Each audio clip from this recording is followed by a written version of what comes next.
राधे राधे, जय माता दी। हीरा और कांच में अगर फ़र्क करना हो, अब ये हीरा और कांच इंसानी स्वभाव है, इंसानी नेचर है कि हीरा नेचर किसका है और कांच का नेचर किसका है।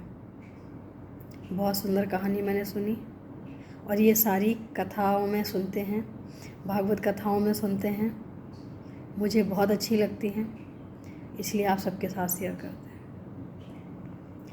तो हीरा और कांच का अगर परख करनी हो तो बहुत ही आसान तरीका है, एक कहानी के माध्यम से समझेंगे। एक राजा साहब थे। राजा को ये देखना था कि कौन सबसे ज़्यादा बुद्धिमान है, परख करने वाला है। राजा ने दरबार लगाया और बोला कि जितने भी शहर के आसपास के लोग हैं, हीरा को परखने वाले जौहरी जितने भी हैं, सबको बुलाओ। दरबार में बुलाया गया, सारे आए। सब ने एक एक करके उसको देखा, घुमाया फिराया सब कुछ, लेकिन किसी ने बता नहीं पाया। एक एक करके सब ने देखा, लेकिन उसका सही जो उत्तर था वो कोई नहीं दे पाया। तभी एक सूरदास जी थे, तो उन्होंने कहा कि मुझे लेके चलो, हो सकता है मैं कुछ अपना देख के अपने अनुभव से कुछ बता सकूं। लोगों को लगा कि जो दो आँख वाले हैं वो नहीं बता पा रहे हैं, ये कैसे सूरदास जी बता पाएंगे। फिर भी लोगों ने सोचा कि चलो हो सकता है, अनुभव भी कोई चीज़ होती है। ले गए उनको। जब उनको ले गए तो सूरदास बाबा जी को दोनों हाथ में डायमंड रखा, हीरा रखा, एक में कांच का और एक में रियल हीरा। उन्हें मिनट नहीं लगा और उन्होंने राजा की तरफ ऐसे हाथ बढ़ाया और बोला ये हीरा है और ये कांच है। राजा बहुत अचंभित था।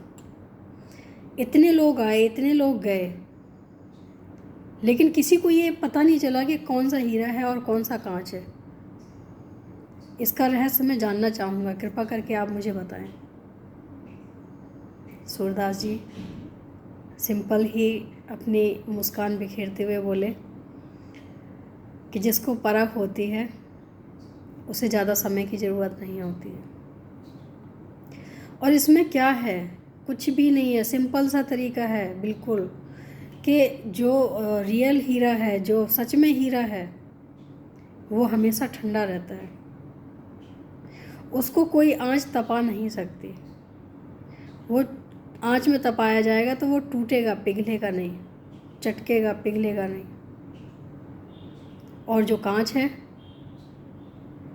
वो बहुत जल्दी गर्म हो जाएगा, ज़्यादा तेज़ आंच में तपाओगे तो वो पिघल जाएगा। तो उन्होंने कहा ये बहुत गूढ़ रहस्य है, अगर देखा जाए तो ये हर व्यक्ति के अंदर पाया जाता है। बस परेशानी ये है कि समझने की बात है, समझना कोई नहीं चाहता है।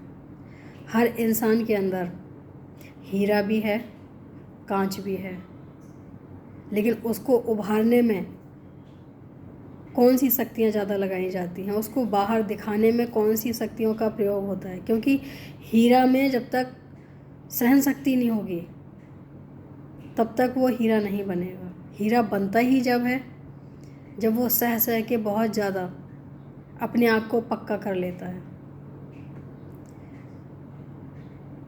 तो उन्होंने कहा कि जो इंसान है जिसको बहुत जल्दी गुस्सा आ जाता है वो कांच की तरह है, लेकिन जो सहनशील व्यक्ति है वो हीरे की तरह है।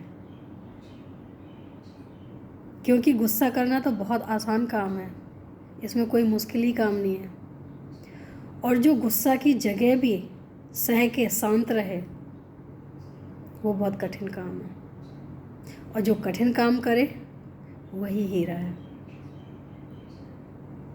तो हमें हीरा बनना चाहिए, क्योंकि जब हम सह के आगे बढ़ते हैं तो हमारी चमक अलग होती है, हीरे की तरह होती है।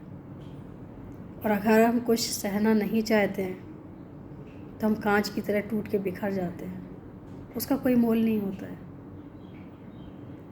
तो हर इंसान में जो दो चीज़ें हैं, उनमें से जो अच्छी चीज़ है उसको बाहर लाओ, और जो जिसकी कोई वैल्यू नहीं है, जिसकी कोई कीमत ही नहीं है, उसको तो वहीं छोड़ दो।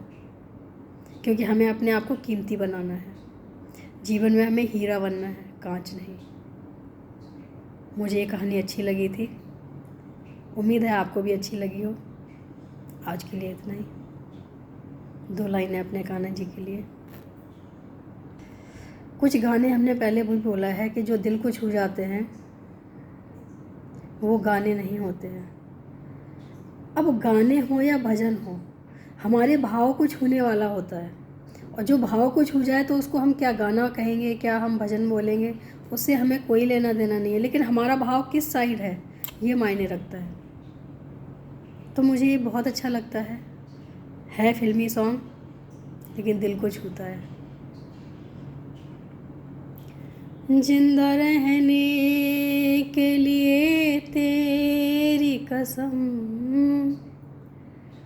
जिंदा रहने के लिए तेरी कसम, एक मुलाकात जरूरी है किशन, एक मुलाकात जरूरी है किशन।